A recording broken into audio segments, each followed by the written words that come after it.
सबसे पहली हत्या जो मैंने देखी वो मुझसे कुछ फुट की दूरी पर हुई थी। जब मैं दूध लेने गया था मैंने सिर्फ 10 फुट की दूरी से देखा उसे। उन्होंने उसे 7 बार गोली मारी थी और मैंने एक के बाद एक बहुत सारी मौतें देखी अपनी जिंदगी में। साउथ ब्रॉक्स की सड़कों पर आपको एक हत्यारा, एक लूटमार करने वाला और एक बहुत चालाक इंसान बन के जीना होता है। मेरे पिता की तरफ के लोग तांत्रिक और भूत सिद्धि करने वाले थे। हम तंत्र मंत्र और भूत सिद्धि करते थे। हमारा कांटेक्ट खुद शैतान से था।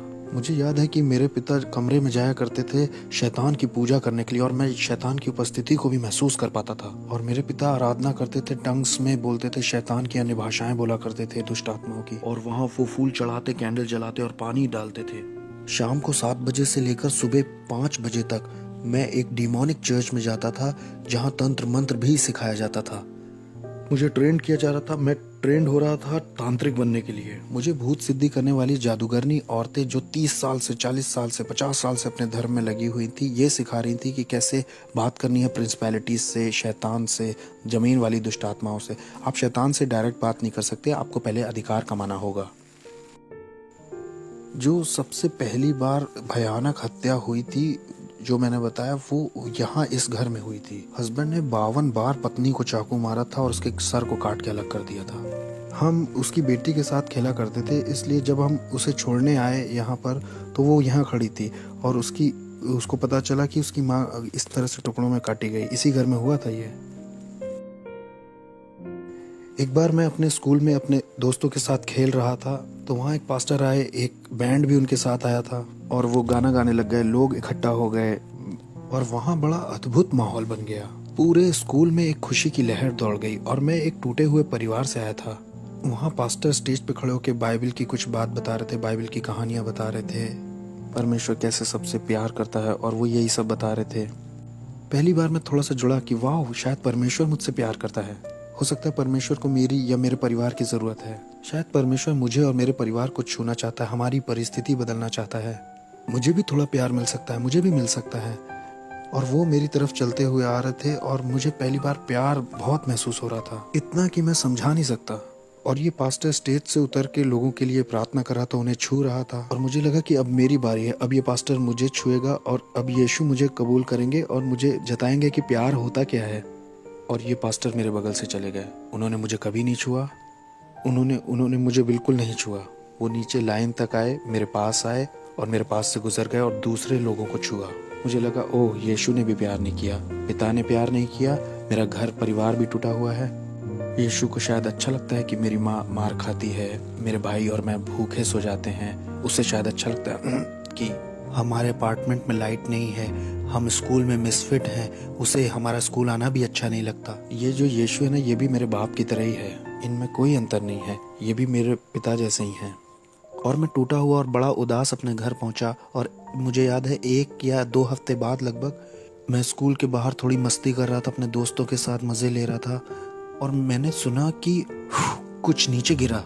वो एक वुडू नेकलेस था। मैंने उसे उठाया और पहन लिया। उसमें बहुत सारे रंग थे और ये नेकलेस ही मेरा शैतान के साथ पहला कांटेक्ट था। कुछ समय के बाद हम टैरो कार्ड रीडिंग करने गए। वहाँ मैं जब गया तो मैं लगभग 10 साल का था, मैं छोटा ही था। वहाँ पर जो औरत भूत सिद्धि करती थी, टैरो कार्ड रीडिंग करती थी, वो विच लेडी, उसने मुझ में अपनी आंखें बिल्कुल धसा दी। वो बिल्कुल मुझ पर फिक्स हो गई। हमें ये लड़का चाहिए, हमें ये लड़का चाहिए ही चाहिए। हम इसे सेंटेरिया का रिसर्च करने वाला बनाएंगे और ये स्पिरिचुअलिज्म को भी आगे बढ़ाएगा। स्पेनिश में आत्माओं की साधना करना डिमोनिक है और सेंटेरिया संतों की पूजा कहलाती है, लेकिन वो है दुष्ट आत्माओं की पूजा। और अगर ये तुमने हमें नहीं दिया तो ये 30 दिन में अपनी आंखें खो देगा। मेरी माँ होने के नाते मान गई और उसने अपना फर्नीचर बेच दिया, उसने अपना बेडरूम सेट बेच दिया सिर्फ $250 जुटाने के लिए, ताकि मेरी पहली सेरेमनी हो। इस औरत ने मेरी माँ के दिल में बहुत डर बिठा दिया था और मेरी माँ जमीन पे सोने लग गई क्योंकि उसके पास बेड नहीं था और वो ये भी नहीं चाहती थी कि मेरी आंखें खोएं। तो इन लोगों ने मुझे अंधकार की दुनिया में आगे बढ़ाया जब मैं 10 साल का था। फिर पहला एनकाउंटर जो मेरा हुआ, मैं जब 10 साल का था, वहाँ डेविल आया और उसने ऑफरिंग भी कबूल कर ली। मेरी जिंदगी अब शैतान को सौंप दी गई थी और उन्होंने मेरे गले में 5 मालाएं पहनाई। ये 5 तरह की बड़ी दुष्ट आत्माएं थीं जो आसमानी मकामों में रहती हैं। ये शैतान के नीचे होती हैं। उन्होंने ये मेरे गले में पहना दिया, जिन्हें सेंटेरिया कहते हैं। उन्होंने कहा कि यही रूहें आज से तुम्हारी मदद करेंगी और ये तुम्हारे स्पिरिचुअल गार्डियन एंजल्स हैं और अब से यही तुम्हारी आगे को फिक्र करेंगे। ये जो कोने की बिल्डिंग आप देख रहे हैं इधर इस कोने की, ये पूरी लगभग खाली रहती थी और मैं और मेरा भाई यहाँ ऊपर से उतर करके और पंप से पानी लेने जाते थे। ये वाला पंप था वो, ये खाली थी और ज़्यादातर अपार्टमेंट यहाँ के खाली ही थे और मैं और मेरा परिवार ही सिर्फ यहाँ रहते थे। मेरा जो पूरा चैपल था वो इन्हीं सब कामों में लगा हुआ था। वो शैतान की पूजा करते थे और हम डिमोनिक चर्च में जाते थे शाम को 7 बजे से लेकर सुबह 5 बजे तक। भूत सिद्धि वाली औरतें और तांत्रिक हमें सिखाते थे, वो बुलाना सिखाते थे, नियम कायदे और अधिकार के विषय में सिखाते थे। इस जगह को कौन देखता है, ऊपर हाकिम कौन है और यहाँ की प्रिंसिपलिटीज का नाम क्या है और किस तरह से हमारा चैनल काम करता है। 13 साल का होते होते मुझे शरीर से आत्मा को अलग करना आ गया था और मैं शरीर घर में छोड़कर स्पिरिट रेल्म में निकल जाता था, अलग क्षेत्रों में, और जाकर वहाँ श्राप बोलता था। अंधकार का साम्राज्य बढ़े और आस पड़ोस श्रापित हो जाए, यहाँ पर होमोसेक्सुअलिटी आ जाए, यहाँ पर डीमंस आ जाए, यहाँ पर spirit of murder, spirit of suicide आ जाए। मुझे अपने आस पड़ोस में ये सारे चैनल्स चलाना आ गया। 15-16 की उम्र आते आते मैं हॉस्पिटल्स में जाके आईसीयूज में मौत हो जाए ऐसा बोलता, दूसरे कमरों में मौत हो, ये इंसान मर जाए, ताकि डेविल की नज़र में मेरा लेवल या मेरा ओहदा और बढ़ सके और मैं न्यूयॉर्क सिटी का सबसे बड़ा डेविल वर्शिपर बनना चाहता था। शैतान मेरा बाप बन गया, उसने मेरे बाप की जगह ले ली क्योंकि मैंने ऐसी दुआ की थी कि मेरे बाप को मार दो। 33 साल की उम्र में मेरे बाप को चेहरे पर गोली मार करके खत्म कर दिया था एक नाइट क्लब में एक औरत की वजह से। जब वो घर आ रहे थे शैतान ने उन्हें ले लिया और उसने कहा कि मैंने पुराने से नए को बदल दिया है और ऐसे डेविल मेरा बाप बना। एक क्लब था इस जगह पर और वहां मेरे बाप को मारा गया था जब उनकी उम्र 33 साल की थी। मैंने बताया था ना कि जब मैं छोटा था, लगभग 11 साल का था, तो यहाँ पर एक कॉर्नर पर स्टोर हुआ करता था इधर साइड। जब मैं दूध का गैलन लेने गया था मेरे सामने उस आदमी को मारा गया था। शैतान का पुजारी होने से मेरा ओहदा अब बढ़ चुका था और इतना बढ़ गया था कि मैं प्रिंसिपैलिटीज़ को और दुष्ट आत्मा को इधर से उधर भेज सकता था। और मैं जैसे आपके साथ यहाँ बैठा हूँ ऐसे मैं शैतान के साथ बैठा करता था और वो ह्यूमन फॉर्म में आ जाता था। उसकी उपस्थिति आती थी और मैं सारी रात उससे बात करता था और वो मुझको असाइनमेंट्स देता था। मैं अच्छे क्लब्स में और लॉन्ज में जा करके चेक करता था कि किसको मैं अंधकार के साम्राज्य में ला सकता हूँ। मैं उनको उनका भविष्य बता देता था, उनकी जिंदगी के बारे में उन्होंने क्या क्या किया है और उनके साथ क्या होने वाला है, ये सब बता देता था। उन्हें बिल्कुल ये अंदाजा नहीं था कि मैं कौन हूँ। मैं बस दुष्ट आत्माओं की शक्तियों से भरा था। मैं खून भी चखा करता था। हर हफ्ते मैं जानवर को काट कर उसका खून पीता था और कभी समय नहीं हुआ या पैसे नहीं हुए तो खुद का हाथ काट करके खुद का खून पी लेता था। हमारे ग्रुप में और जिन लोगों के साथ मैं था वो सब डीमन से जुड़े हुए थे। उनमें डॉक्टर्स थे, लॉयर्स थे, उसमें प्रिंसिपल्स और जजेस और पुलिस ऑफिसर्स भी शामिल थे जो जादू टोने में लगे हुए थे। सिंगर्स जो आज की डेट में बहुत मशहूर हैं वो भी थे। मैं एक हवा के हाकिम को दूसरी जगह भेज सकता था, नीचे जमीन की दुष्ट आत्माओं को दूसरी जगह भेज सकता था ताकि उस जगह की चर्च बंद हो जाए, चर्च की ग्रोथ बंद हो जाए और लोगों के सेव होने के सारे मौके छिन जाएं। कभी कभी मैं शराब में धुत होकर के दुष्ट आत्माओं से इतना भर जाता था कि सड़क के बीच में खड़ा होकर के परमेश्वर से कहता था, सुन, तुमसे भी थोड़ा उलझना चाहता हूँ, आओ थप्पड़ मारूं या थूक दूं तुम्हारे मुंह पर, आओ भिड़ के दिखाओ नीचे। मेरी शादी भी हॉलोवीन पे हुई थी। शादी भी डिमोनिक थी जो मैंने हॉलोवीन पे की थी। दूसरी प्रिंसिपैलिटीज के डीमंस आए थे मेरी शादी में। कोई इंसानी जात मेरी शादी में नहीं आई थी। वो सब मेरी शादी में आने से डर रहे थे। मेरी शादी बड़ी अजीब थी। मैंने लोगों को इनविटेशंस भेजे, कोई दिखाई ही नहीं दिया तो कोई वेडिंग गिफ्ट नहीं। लेकिन हाँ, दुष्ट आत्माएं आई थी मेरी शादी में और उन्होंने ही बैप्टिज्म दिया। तो मेरी पत्नी और मैं, हम दोनों ही तंत्र मंत्र करते थे और हम अपनी बेटी को भी वही बनाना चाहते थे। मुझे याद है पहली बार जब मुझे इंसान की कुर्बानी करनी थी तो डेविल मेरे साथ कार में अंदर बैठा हुआ था। उसने कहा, मुझसे प्यार करते हो? मैंने कहा, ऑफ कोर्स डैडी। उसने मुझसे कहा कि छत के ऊपर एक आदमी है, वो तुम्हें नुकसान पहुंचाने आया है, तुम्हारा पैसा चुराने आया है, तुम उसे मेरे लिए मार दो अगर प्यार करते हो तो मैं छत की ओर ऊपर जाने लगा। मुझे याद है मैं 12वें माले में रहता था और जब मैं छत के ऊपर पहुंचा तो वो छत के पीछे वाले हिस्से सीढ़ियों पर छुपा हुआ था और ये आदमी 6 फुट 5 इंच का, वो लगभग 250 पाउंड का होगा। मैं डीमन पजेस्ड हो गया था और मेरे अंदर दुष्टात्मा गई, मैंने महसूस किया और अब मैं नहीं रह गया था। मैं उसे पकड़कर अपने अपार्टमेंट में लाके उसे चाकू मारना चाह रहा था क्योंकि मेरे पास एक कार्डोन पॉट था जो लगभग 100 पाउंड का होगा। उसमें 9 तरह के हथियार लगे थे जो 9 अलग तरह से इस्तेमाल किया जाता था और जैसे ही मैं उसे पकड़ने चला और उसे अपार्टमेंट में खींचने, वो बस मेरे हाथ से फिसल गया और गायब हो गया। वो नीचे स्टोरवे के पास कूद गया। वो ऐसा जैसे ओलंपिक के एथलीट कूदते हैं, करके कूद गया। वो कूदा और गायब ही हो गया। मैं उसे पकड़ नहीं पाया तो मैं बहुत निराश हो गया। मैं अपनी पहली इंसानी कुर्बानी नहीं कर पाया। लोगों ने इसके ऊपर देखो कुछ लिख दिया है, लेकिन यहाँ पर एक डीमन है। ध्यान से देखो, ये वो डीमन है जो नर्क के दरवाजे की देखरेख करता है। इसी के बारे में मैं बता रहा था अपनी किताब में। वो सेंटेरिया वाली यही है, छोटा वाला दुष्ट आत्मा। ये वो दुष्ट आत्मा है जो हेटी को चलाती है। हेटी के ऊपर जो प्रिंसिपैलिटी है ना। अब यहाँ आगे आओ, ये देखो, लोगों को फंसाने के लिए द ट्रुथ। क्या हंसी आ रही है? सच, ये तुम्हें आजाद करेगा। ये देखो, ये भी ऊपर लगाया है ताकि लोगों को लगे कि ये भी इसी का हिस्सा है, मतलब ये इसका हिस्सा है। ये जगह कौन सी है? इस जगह को बोटानिका कहते हैं। ब्रॉन्क्स में जो लोग रहते हैं वो अगर जादू टोना तंत्र मंत्र करना चाहते हैं तो यहीं से सामान खरीद के ले जाते हैं, दूसरों को परेशान करने के लिए या मारने के लिए। आओ, हम अंदर चल सकते हैं। अगर मैंने कह दिया आप 30 दिन में मरने वाले हो तो 30 दिन में तुम मर जाओगे, तैयारी कर लो। मुझे बिल्कुल परवाह नहीं कि आप कहाँ काम करते हो, आप किसे जानते हो। आई डोंट केयर कि आप अपने आप को क्या बुलाते हो। आप कहो आप कैथलिक हो, आप क्रिश्चियन हो, आप एक बिलीवर हो। मैं आपको मार सकता था जब तक आपका यीशु से जीवित संबंध ना हो। मेरी बिल्डिंग के नीचे एक औरत रहती थी। वो एक दिन ऊपर आके बोली कि मेरा पति मुझसे धोखा कर रहा है, वो जिस औरत के साथ धोखा कर रहा है उसे मार दो तुम जादू टोना करके, मैं कितना पैसा दूं। मैंने कहा मैं पहले शैतान अपने पिता से पूछूंगा और फिर तुम्हें बताऊंगा, तुम 2 दिन बाद आना। फिर वो औरत आई और शैतान ने मुझे बताया कि एक कॉफिन बॉक्स, 21 ब्लैक कैंडल्स और उस औरत की एक मूर्ति बना करके उस कॉफिन में डाल देना। जादू टोना करने के लिए और उस औरत को मारने के लिए 21 दिन में उसकी मौत हो जाएगी। 21 दिन में हम उसका फ्यूनरल देखेंगे। तो वो औरत आई, मैंने उससे कहा मैं $10,000 तुमसे लूंगा उस औरत को मारने के लिए। उसने कहा ठीक है। मैंने कहा अरे तुम्हारी मेरी जान पहचान है, मैं तुम्हारे घर भी आता था, तुम एक काम करो 7,000 देना, 30% ऑफ दे रहा हूँ तुम्हें, मैं मार दूंगा उसे, 30% ऑफ है तुमको, $7,000 दे देना बस।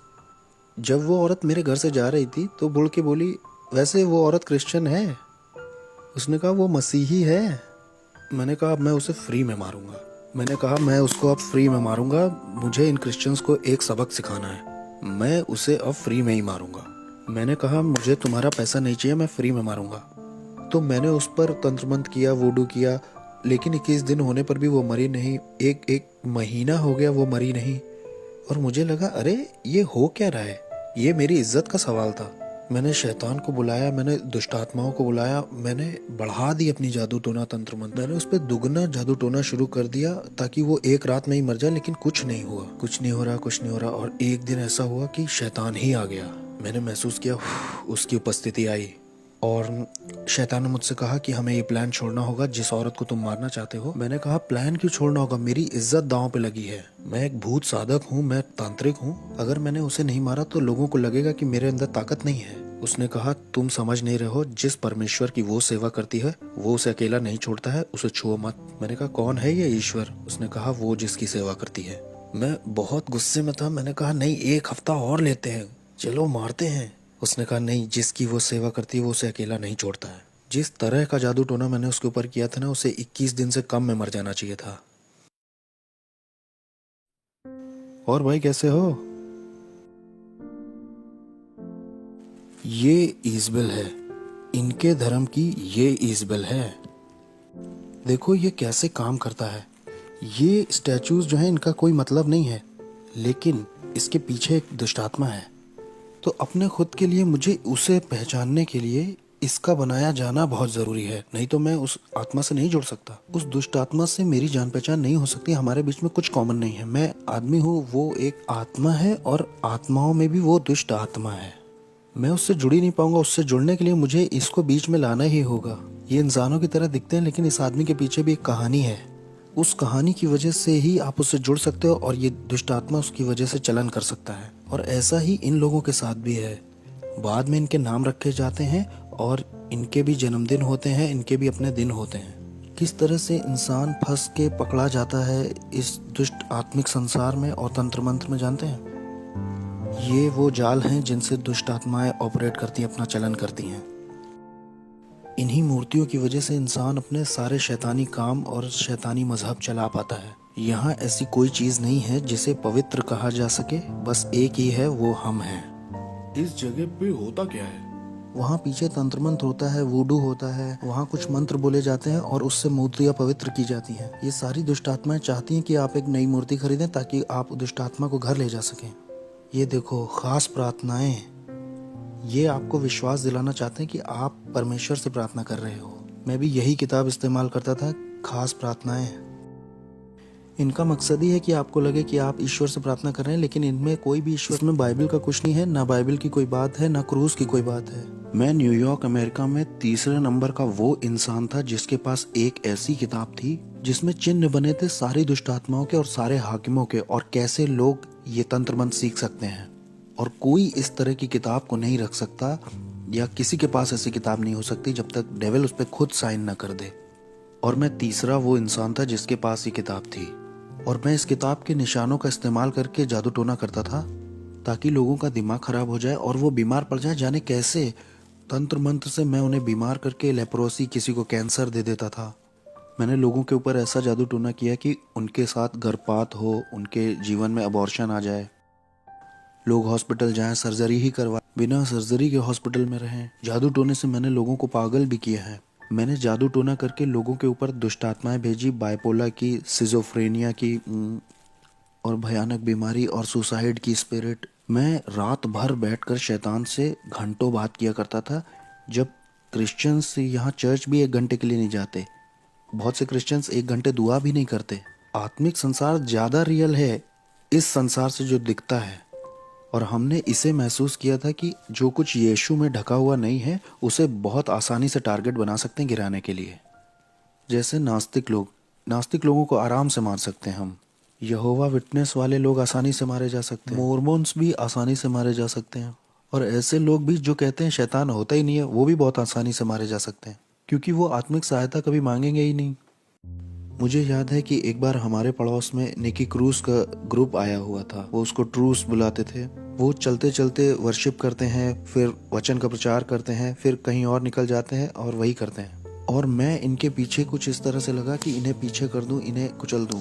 और ये जवान बच्चे थे, कोई 18, कोई 19, कोई 20, कोई 16 ऐसे थे। और मैंने कहा कि ये मेरे पड़ोस में कैसे ये गंदे गाने, ये कूड़ा मेरे बगल में बजा सकते हैं, जिसे आज हम आराधना कहते हैं। ये गंदे गाने थे मेरे लिए। अब मैं इनके पीछे पड़ के इन्हें बर्बाद कर दूंगा। जब मैं वहाँ ऊपर गया तो जहाँ मतलब वो लोग थे, वहाँ एक आँख की दीवार थी जिससे मैं उन्हें छू नहीं पा रहा था और ना उसके पार जा पा रहा था।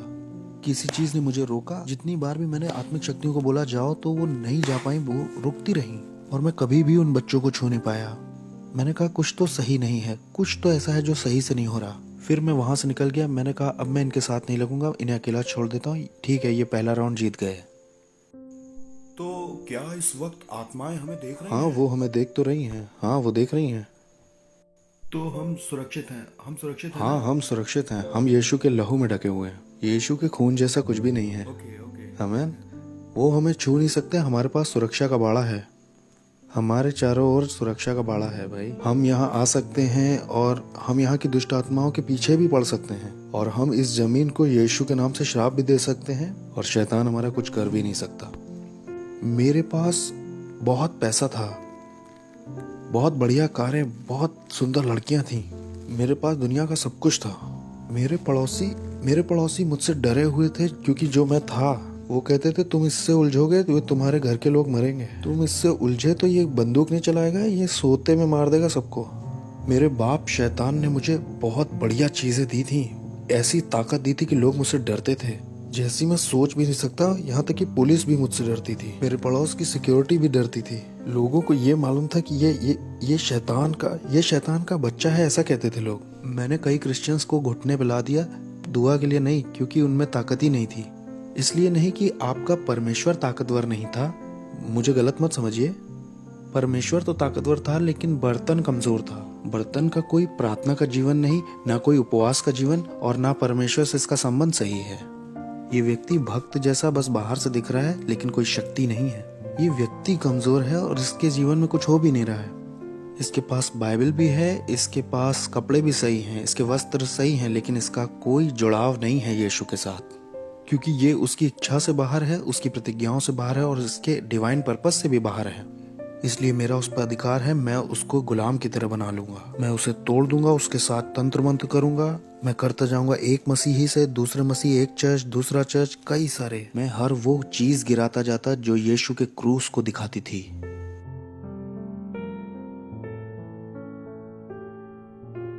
बहुत ही दुष्ट आत्माओं से भरी हुई जगह है। तो इस जगह का बहुत असर होगा ना आस पड़ोस पर। हाँ और क्या, ये जो पूरा एरिया है ना, ये इसी की वजह से लॉक्ड है। ये शैतान का गढ़ है, हम शैतान के गढ़ में गए थे।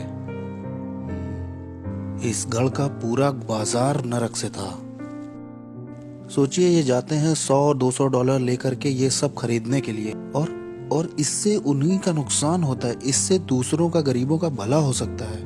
इससे उन्हें लगता है कि उनकी जिंदगी और अच्छी हो जाएगी, उनकी जिंदगी और बेहतर बन सकती है। इससे वो सोचते हैं कि उनकी उन्नति होगी, उनके शाप, उनकी पीढ़ियों के शाप टूटेंगे।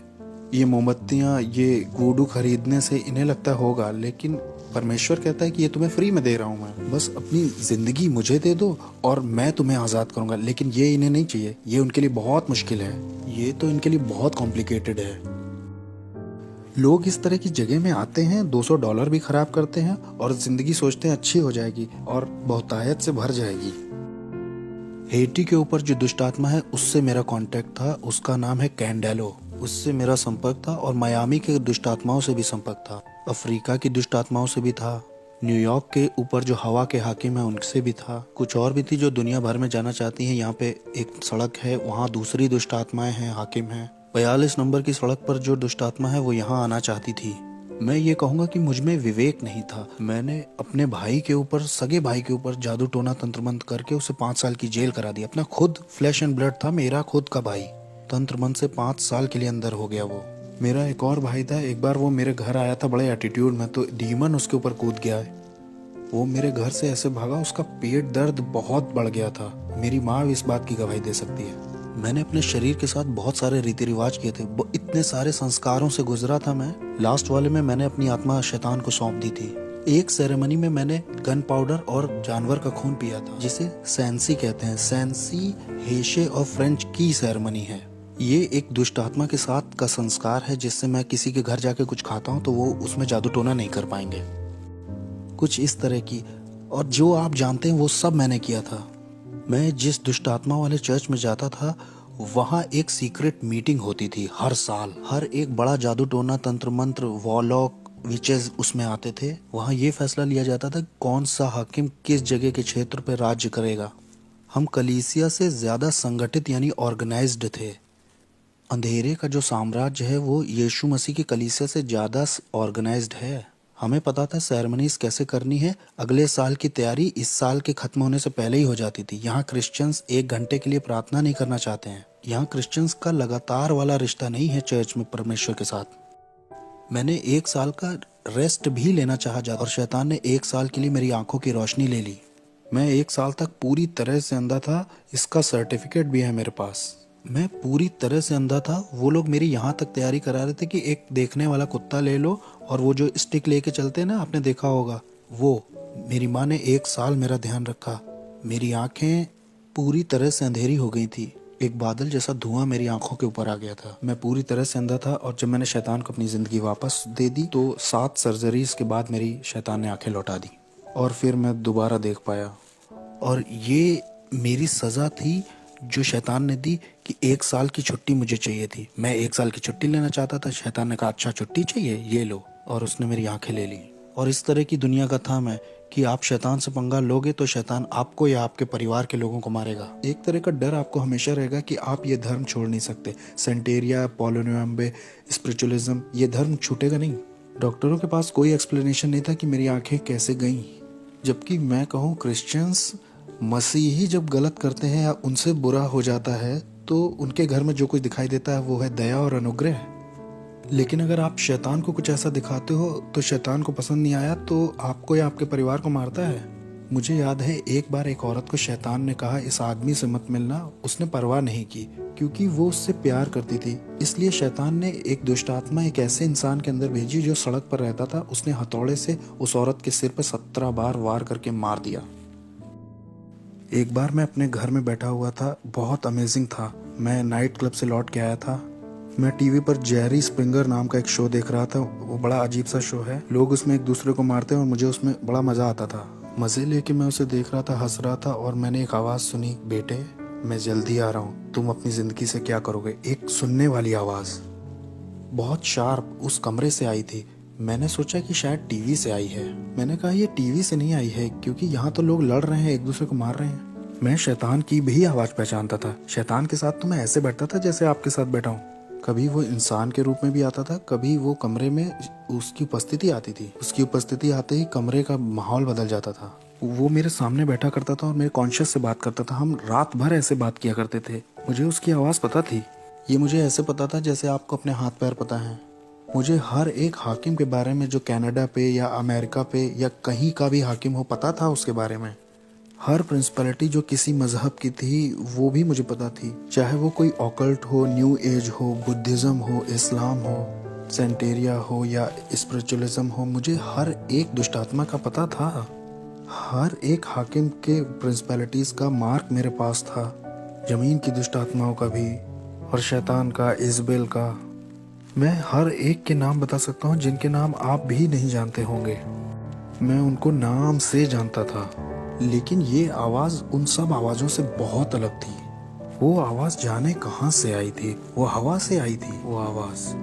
मैं एक तरह के सदमे में आ गया और फिर मैंने एक तरह का दर्शन पाया अपने अपार्टमेंट के दूसरी तरफ। मैंने देखा कि पूरे आसमान में आग है और नीचे के जो लोग हैं वो उससे बचने के लिए इधर उधर दौड़ रहे हैं कि कोई जगह मिल जाए शायद। मैंने कहा ये कैसा दर्शन, मैंने उसे छोड़ दिया।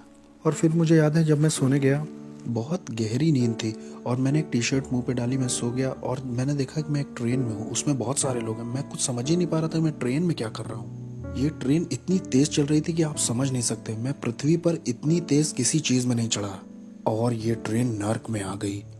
यीशु मसीह मुझे नर्क ले आए और जब मैं नर्क में पहुंचा तो वो ट्रेन दरवाजे से बहुत कस के लड़ गई। एक इतनी तेज आवाज हुई कि सब खुल गया और बहुत गर्मी बाहर आ रही थी, न जाने कहां से। वहां सांस लेने में भी बहुत दिक्कत हो रही थी। मैं ट्रेन से जैसे बाहर आया तो उसमें जो लोग थे उनके चेहरे नहीं दिख रहे थे, लेकिन उनके चेहरे पर डर दिखाई दे रहा था। वो डर आप महसूस कर सकते थे। ये डर इस बात का था कि आप वहां से कभी बाहर नहीं निकलेंगे और ये जगह पूरी भरी हुई थी। और मैंने कहा मैं यहाँ के लिए नहीं बना हूं, मैं यहाँ नहीं मर सकता ना, मुझे यहाँ नहीं मरना, ये मेरे लिए नहीं है। मैं यहाँ के लिए पैदा नहीं हुआ हूँ। मैं अपने आप से ही बातें कर रहा, मैं यहाँ नहीं रहने वाला। इसलिए मैं एक कोई सुरंग ढूंढने लगा जहाँ से मैं निकल सकूं। तो मैं सुरंग ढूंढने के लिए आगे गया, या कोई खिड़की ढूंढने, या कोई हो सकता है वहाँ कोई जगह दिख जाए जहाँ से मैं बाहर आ सकूं और मैं अपनी रियलिटी में लौट सकूं। लेकिन वहाँ कोई गैप नहीं था। मुझे याद है वहाँ जितना मैं आगे उस सुरंग में जा रहा था उतना ज्यादा मुझे डर घेर रहा था और मुझे लोगों की तकलीफें सुनाई दे रही थी, आवाजें। वहाँ अंधेरा और डर ओढ़ लेता है जैसे कोई कपड़ा पहन लिया हो। वो आपको लपेट जैसा लेता है। वहाँ आपका कोई बस नहीं चलता है। कुछ जकड़ जैसा लेता है, वो आपको जाने नहीं देता। यहाँ तक कि मैं अपना हाथ भी नहीं देख पा रहा था। वो एक पर्दे की तरह था, जैसे आप किसी बच्चे के कुएं या जानवर के कुएं में गए हैं। ये कुएं जैसा नहीं था, मैं समझा नहीं पाऊंगा इसे। और इसमें से बहुत गर्मी और बदबू बाहर रही थी, ऐसा जैसे न्यूयॉर्क सिटी के गटर खुल गए हों। वहाँ वो बहुत अजीब सा, बहुत अजीब। और जब मैं आगे गया तो वहाँ मुझे याद है आगे शैतान मिला। उसने कहा मैं तुम्हारा बाप था। वो डिमोनिक टंग्स में बोल रहा था कि मैं तुम्हारा बाप था, मैंने तुम्हें सब कुछ दिया जो चाहिए था, मैंने तुम्हारी केयर की, मैंने तुम्हें आशीष दी, मैंने तुम्हें प्रोटेक्शन दी, मैंने तुम्हारे लिए लोगों को मारा है, तुम्हारे लिए सब कुछ किया, तुम्हें पावर दी, तुम्हें तुम्हारा नाम बनाया इस साम्राज्य में। जो तुम्हारे विरोध में उठे उन्हें मार दिया, क्योंकि मैं तुम्हारा इस्तेमाल करने वाला था अपने राज्य को लाने के लिए पृथ्वी पर। और तुम मुझे छोड़ना चाहते हो, मुझसे धोखा करना चाहते हो। और ये सब डिमोनिक टंग्स में हो रही थी और मैं भी उससे दुष्टात्माओं की अन्य भाषा में बराबर बोल रहा था। मैंने कहा नहीं, मैं छोड़ूंगा नहीं, मैं बस कंफ्यूज हूँ, मुझे समझ नहीं आ रहा हो क्या रहा है। उसने कहा नहीं, मुझे मालूम है तुम क्या करोगे, तुम मेरे धर्म को एक्सपोज करोगे कि मैं कौन हूँ और मेरे आत्मिक संसार में कैसे काम करता हूँ। मैंने तुम्हें वो चीजें बताई हैं जो किसी को नहीं बताई। क्योंकि मैं तुम पे भरोसा करता था कि तुम मेरे राज्य को आगे बढ़ाओगे, क्योंकि मैं और तुम्हारा इस्तेमाल करना चाहता था बड़े पैमाने पर। और कंफ्यूज होके उसने मेरी गर्दन पकड़नी चाहिए, और जैसे ही मुझे मारने के लिए उसने गर्दन पकड़नी चाहिए, एक क्रॉस मेरे हाथ में यीशु मसीह का आया। और न जाने 3-4 क्रॉस कैसे नर्क में आ गए जब मैंने ब्लू शॉर्ट्स और टी शर्ट पहन रखी थी। और जैसे ही मैंने वो क्रूस उसके ऊपर छुआया, वो ऐसे पिघल गया जैसे वो कोई बच्चा हो। वो एक बच्चे की तरह जमीन पर गिर पड़ा और उसमें कोई ताकत नहीं थी। और फिर मैंने उस मौके का फायदा उठा करके भागना शुरू किया उस तरफ जिधर दरवाजा लग रहा था मुझे, या शायद वहां कोई मुझे दरवाजा दिखाई दे जाए। जो मेरी उम्मीद थी, वहां आशा जो थी वो ऐसी थी जैसे वहां किसी तरह की कोई आशा ही ना हो। वहां कभी ऐसा नहीं लगता कि आप बाहर आ पाएंगे। बस यही आपका द एंड है। जिस डर ने उस वक्त मुझे पकड़ रखा था, वो डर मैं समझा नहीं पाऊंगा। ऐसा डर मुझे कभी नहीं लगा। मैंने उस तरह की निराशा कभी महसूस ही नहीं की थी। ये बिल्कुल स्वर्ग का ऑपोजिट था। वो खुशी और आनंद का ऑपोजिट था, शांति का ऑपोजिट था, जीवन और उजियाले का ऑपोजिट था। ये जगह तो अंधकार और तड़प की जगह थी। अगर मैं यहाँ रहता हूँ तो मेरे परिवार मुझे कभी नहीं ढूंढ पाएगा कि मैं यहाँ हूँ। मेरी पत्नी, मेरी बेटी मुझे कैसे ढूंढ पाएंगे, कैसे देख पाएंगे। अब जब मैं उस सुरंग के और गहरे में जा रहा था, ये सोचते हुए कि वहां शायद कोई दरवाजा हो या किसी तरह की कोई दरार वहां हो, वहां शैतान फिर से दिखाई दिया और उसने कहा कि मैं तुम्हें मार दूंगा। अब समर्पण के समय में मैंने तुम्हारे शरीर पर कुछ दुष्ट आत्माओं की भाषा में निशान बनवाए थे जो मेरे कॉन्ट्रैक्ट हैं, इससे मैं तुम्हें मार दूंगा। उसने कहा, अरे बेवकूफ, ये मेरे निशान है। ये इस बात के निशान है कि मैं तुम्हारा मालिक हूँ। मैं तुम्हारा मालिक हूँ, कोई और तुम्हारा मालिक नहीं है, मैं हूँ। या तो तुम मेरे लिए जियोगे या तो मरोगे। और फिर जैसे ही उसने अपने हाथ बढ़ाए मुझे दोबारा पकड़ने के लिए, मैंने तो सोचा मेरी कहानी खत्म। अब वो मुझे दूसरी बार पकड़ने आया है। क्रूस यीशु मसीह का बीच में आ गया, नर्क में।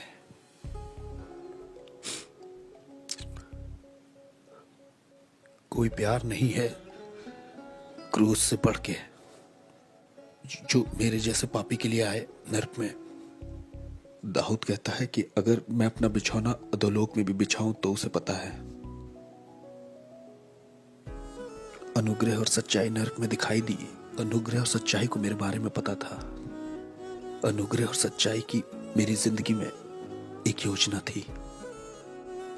मेरे गलत, शैतानी, घमंडी और खुदगर्ज और स्वार्थीपन का जब अंत हो गया नर्क में, जब मेरा समय भी पूरा हो गया था, तब यीशु मसीह दिखाई देते हैं मेरे जैसे मिसफिट के लिए और कहते हैं, तुम्हारे लिए मेरे पास योजना है। मैं तुमसे प्यार करता हूँ जितना तुम सोच नहीं सकते।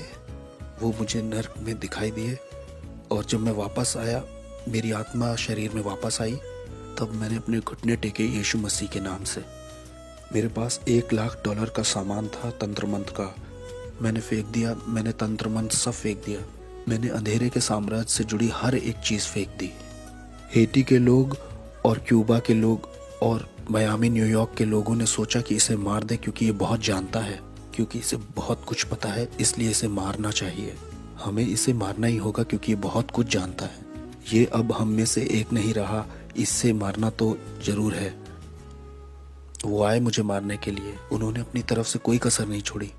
मैं दिन में सोने लगा था क्योंकि दिन और रात दुष्ट आत्माएं आती थी और मुझे बहुत टॉर्मेंट करती थी, बहुत सताती थी। ये सब 30 दिन तक चलता रहा। 30 दिन तक वो मेरे गले को पकड़ते थे, वो मेरे बिस्तर को मुझे उठा के फेंक देते थे। मैं बिस्तर पर लेटे महसूस करता कोई मेरे बगल में लेटा हुआ है, बर्फ के जैसा कोई ठंडा। और जैसे मैं मुड़ के देखता तो मैंने डेविल को खुद देखा वहां लेटे हुए। ये सब चलता रहा 30 दिन तक, एक के बाद एक।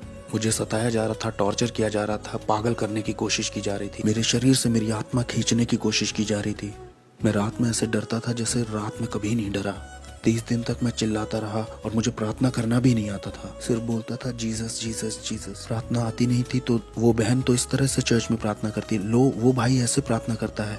मैं सारी दुआओं को मिला जुला के करता था ताकि मैं अपनी जिंदगी के लिए लड़ सकूं। और एक दिन ऐसा हुआ कि मैं चर्च में आराधना कर रहा था और मेरे दिमाग में सवाल चल रहे थे कि क्यों तूने मेरे साथ ये सब होने दिया प्रभु। और उस दिन मैंने ये आवाज़ सुनी कि मैं देखना चाहता था कि तुम मुझसे कितना प्यार करते हो। और उसने कहा, मैं देखना चाहता था तुम कितना भरोसा करते हो मुझ पे। और उस दिन के बाद से शैतान कभी आगे को मेरे पीछे नहीं पड़ा। मैं यीशु के लिए एक इवेंजलिस्ट बन गया। तब से लेकर आज तक 14 साल हो गए हैं प्रभु की सेवा करते करते, और मैं इस चीज को किसी भी चीज से सौदा नहीं करूंगा। और मुझे पता है हालेलुया नाम की सड़क पर जॉन रिमेरेस का एक बड़ा बंगला है। एक दिन वो कहेगा, तेरा स्वागत है विश्वास योग्य दास। जिसके कान हो वो सुन ले और जिसकी आंखें हो वो देख ले।